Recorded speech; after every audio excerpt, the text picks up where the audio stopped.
আমি আমি বিশ্বাস করি না। আমি বিশ্বাস করি না। আমি বিশ্বাস করি না। আমি বিশ্বাস করি না প্রিয়ার বিয়ে হতে পারে না। হ্যালো বন্ধুরা, কেমন আছেন? আশা করি ভালোই আছেন। আজ কথা বলবো বাপ্পারাজ অভিনীত প্রেমের সমাধি সিনেমা নিয়ে, যা রিমেক করা হয়েছিল। বকুল প্রিয়া নামে প্রসেনজিৎ অভিনয় করেছিলেন। 1996 সালে বাংলাদেশে মুক্তি পায় প্রেমের সমাধি সিনেমাটি। আর তার এক বছর পরই 1997 সালে কলকাতা এটাকে রিমেক করেন বকুল প্রিয়া নামে। এখন কথা হলো, বাংলাদেশের বাপ্পারাজ আর কলকাতার প্রসেনজিৎ কে কেমন অভিনয় করেছে সেটাই আজ বলবো। এই সিনেমায় বাপ্পারাজের সাথে জুটি বেঁধে অভিনয় করেছিলেন শাবনাজ। এই সিনেমাটা বাপ্পারাজের জীবনে আইকনিক একটা চরিত্র ছিল, যা বাংলাদেশের মানুষ আরো অনেক বছর মনে রাখবে বাপ্পারাজকে এই সিনেমার জন্য। বিষয়টা একটু ব্যাখ্যা করবেন? বাপ্পা ভাইয়ের দুর্দান্ত অভিনয় ইয়ং জেনারেশনকে শিখিয়েছে ছ্যাঁকা খাওয়ার পরে কষ্টের মাঝে কিভাবে হাসতে হয়।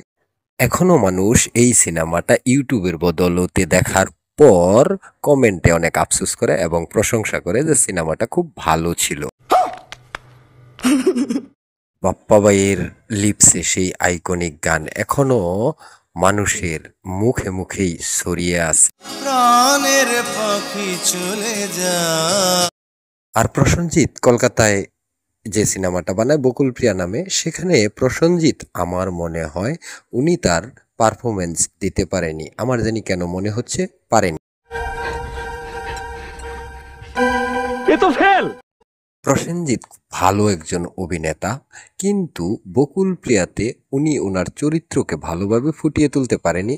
এটা আমি স্পষ্টভাবে বলছি, উনি ফেল। বাপ্পা ভাই যেমন দুর্দান্ত অভিনয় করেছেন, সেখানে উনি খুব দুর্দান্ত খারাপ করেছেন। एकदम इन्होंने वक्त बदल दिया, जज्बात बदल दिए, जिंदगी बदल दी। শুধু সিনেমা নয়, এখানে গানগুলোও রিমেক করা হয়েছে। আর শিল্পীও ছিল আমাদের এন্ড্রু কিশোর। শুধু এই গানের একটা পারফরমেন্স আপনারা দেখেন, এখানে কে সেরা ছিল সেটা আপনারাই আমাকে কমেন্ট করে জানাবেন, প্রসেনজিৎ না বাপ্পারাজ। अच्छा ठीक है। এই দৃশ্যে দেখা যায় বাপ্পা ভাই 5টা উল্টানো দিয়ে দুর্দান্ত অভিনয় করেছেন, আর প্রসেনজিৎ এখানে গা বাঁচিয়ে অভিনয় করছেন। মনে হচ্ছে কেউ তাকে জোর করে অভিনয় করাচ্ছে। আপনার খবর আছে, বিচার বসছে। বাপ্পা ভাইয়ের দৌড়ানো, বাপ্পা ভাইয়ের পানিতে পড়ে যাওয়া, বাপ্পা ভাইয়ের হাঁটা, বাপ্পা ভাইয়ের স্টাইল মনে হয়েছে রিয়েলিস্টিক, মানুষের মনে গেঁথে রয়েছে। মনে হয়েছে না সত্যি উনি ছ্যাঁকা খেয়েছেন। এমন অভিনয় করেছেন বাপ্পা ভাই প্রেমের সমাধি সিনেমাতে। প্রসেনজিতের পড়ার স্টাইল, হাঁটার স্টাইল এবং গান যে লিপসে গেছে তার স্টাইল দেখে মনে হচ্ছে ওনার গল্পটা পছন্দ হয়েছিল না, তারপরও ওনাকে জোর করে অভিনয় করানো হয়েছে মুভিতে।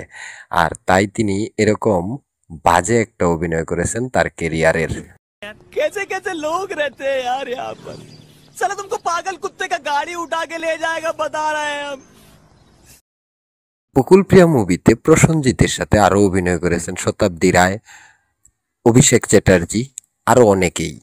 তবে সবার পারফরমেন্সই মোটামুটি খারাপই ছিল, আমি বলবো না মাস্টারপিস ছিল, মোটামুটি ভালো ছিল। তবে এটা দিয়ে মাস্টারপিস সিনেমা হয় না। আমরা বিশ্বাসের কাছে হেরে গিয়েছি। নেগেটিভ চরিত্রে দুর্দান্ত অভিনয় করেছিলেন এটিএম শামসুজ্জামান প্রেমের সমাধি ছবিতে। কি দিলে? দোয়া। তার নেগেটিভ কমেডিতে মানুষ হেসেছে, আবার তাকে গালিও দিয়েছে তার নেগেটিভ চরিত্রের জন্য। মানে কি বলবো, যাই হোক। অমিত ভাই তখন রোমান্টিক নায়ক ছিলেন, আর রোমান্টিকতায় তিনিও মানুষের মন কেড়ে নিয়েছেন অভিনয় করে, যদিও এখন তিনি নেগেটিভ চরিত্রে অভিনয় করেন। সংগ্রামে আমি খতম কইরা দিমু। প্রসেনজিৎ, বাপ্পারাজ কার অভিনয় ভালো লেগেছে কমেন্ট করে আমাকে জানাবেন। আপনারা এটার সিদ্ধান্ত আপনারা দিবেন, প্রেমের সমাধি না বকুল প্রিয়া, কোন মুভিটা আপনাদের ভালো লেগেছে সেটাও কমেন্ট করে আপনারাই জানাবেন। আজ এই পর্যন্তই। আমার ভিডিওটা ভালো লাগলে লাইক করুন, কমেন্ট করুন। আমার চ্যানেলটিতে নতুন হয়ে থাকলে চ্যানেলটি সাবস্ক্রাইব করুন, পাশে থাকা বেল বাটন অন করে দেন পরবর্তী ভিডিওর নোটিফিকেশন পাওয়ার জন্য। আবার দেখা হবে নতুন কোনো সিনেমার কথা নিয়ে, নতুন কোনো স্টারের আলোচনা সমালোচনা নিয়ে। সে পর্যন্ত আপনারা ভালোই থাকবেন সেই প্রত্যাশায় শেষ করতেছি। আল্লাহ হাফেজ।